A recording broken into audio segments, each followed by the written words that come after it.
Hello, ladies and gentlemen. My name is Sophie. I am the Secretary of Ballet International.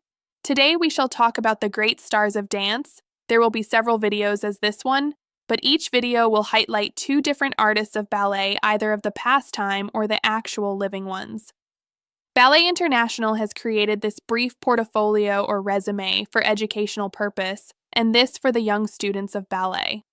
The stars of dance that we shall discover today are Ninette de Valois and Tamara Karsavina.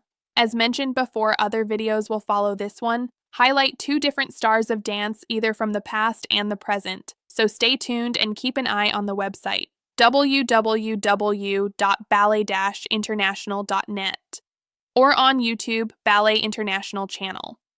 For any further inquiry, you may contact Jean-Pierre Alexandre Pribiloa, who is the administrator of Ballet International. The email address is jpp812@yandex.com.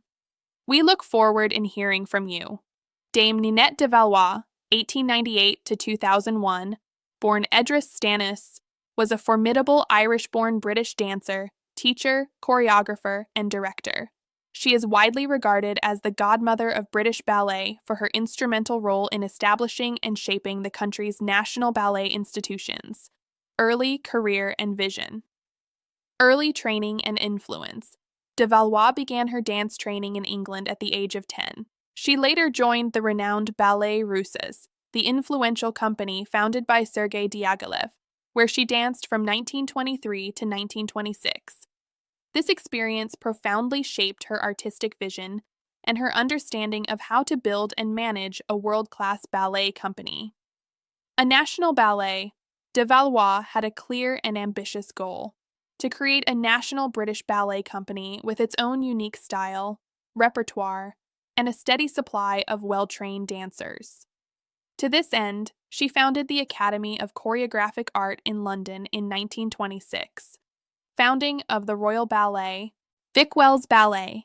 In 1931, she partnered with Lillian Bayliss, the director of the Old Vic and Sadler's Wells Theatres, to establish a resident ballet company. The Vic Wells Ballet, as it was known, and its accompanying school were based at Sadler's Wells Theatre. Building a repertoire and style. De Valois' genius lay in her strategic approach to building the company. She hired legendary teachers and choreographers like Frederick Ashton and Constant Lambert, who became her closest collaborators. She also brought in former Ballets Russes stars like Alicia Markova to perform in the great classical ballets, setting a high standard for her young company. The Royal Charter. The company flourished and, in 1946, was invited to become the resident company at the Royal Opera House, Covent Garden. In 1956, to mark its 25th anniversary, the company was granted a royal charter by Queen Elizabeth II, officially becoming the Royal Ballet. Legacy and contributions. Founding of institutions.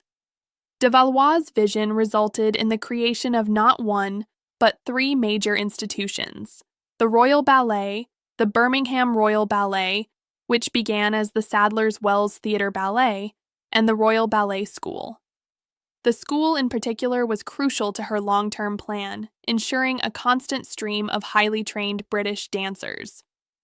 Choreography. While her greatest contribution was as an administrator and visionary, De Valois was also a notable choreographer. Her works such as Job, 1931, The Rake's Progress, 1935, and Checkmate, 1937, are considered masterpieces of the British ballet repertoire. Mentorship. She had an unparalleled ability to spot and nurture talent. She was a strict but dedicated mentor to generations of dancers, including Margot Fonteyn, who became the company's first homegrown prima ballerina. International influence. Beyond Britain, De Valois' influence extended to other countries, as she played a key role in founding national ballet companies in Turkey and Iran. She retired as director of the Royal Ballet in 1963, but continued to be a guiding presence until her death in 2001 at the age of 102. Her relentless drive, foresight, and artistic integrity transformed British ballet from a nascent art form into a globally recognized powerhouse. Tamara Karsavina, 1985 to 1978, was a Russian ballerina who became one of the most celebrated and influential dancers of her time. A principal artist of both the Imperial Russian Ballet and Sergei Diaghilev's Ballets Russes, she was renowned for her technical brilliance, dramatic expressiveness, and elegant artistry.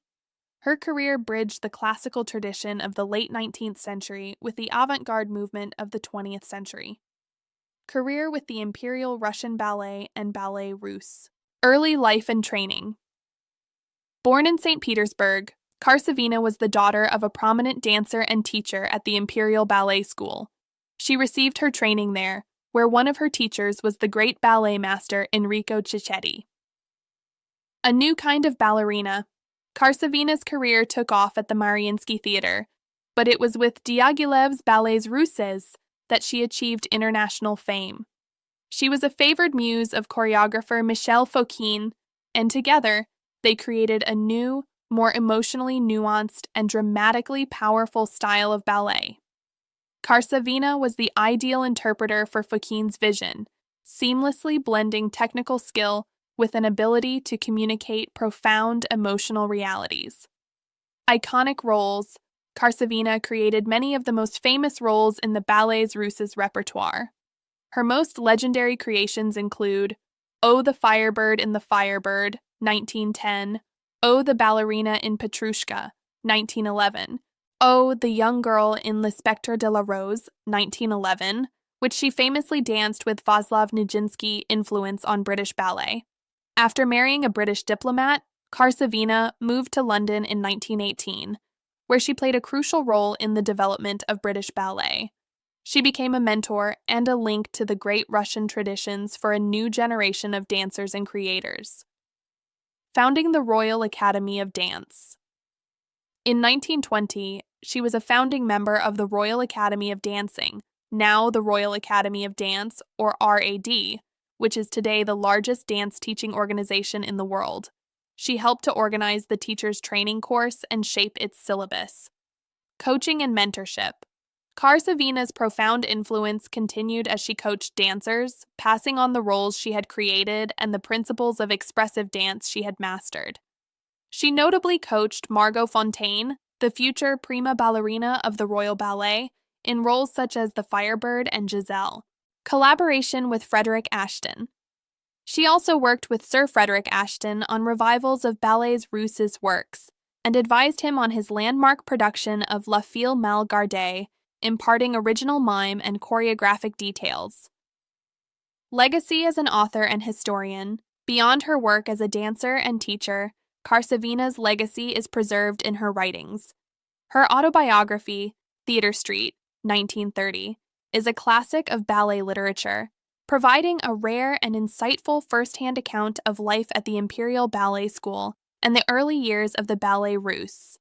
She also wrote extensively on dance technique, solidifying her place as a historian and a guardian of the art form's heritage. Ladies and gentlemen, we hope you have enjoyed this video. In the new video, we shall talk about Frederick Ashton and Kenneth Macmillan. In case you might want to send us your suggestions or ideas, this will help us to improve our work.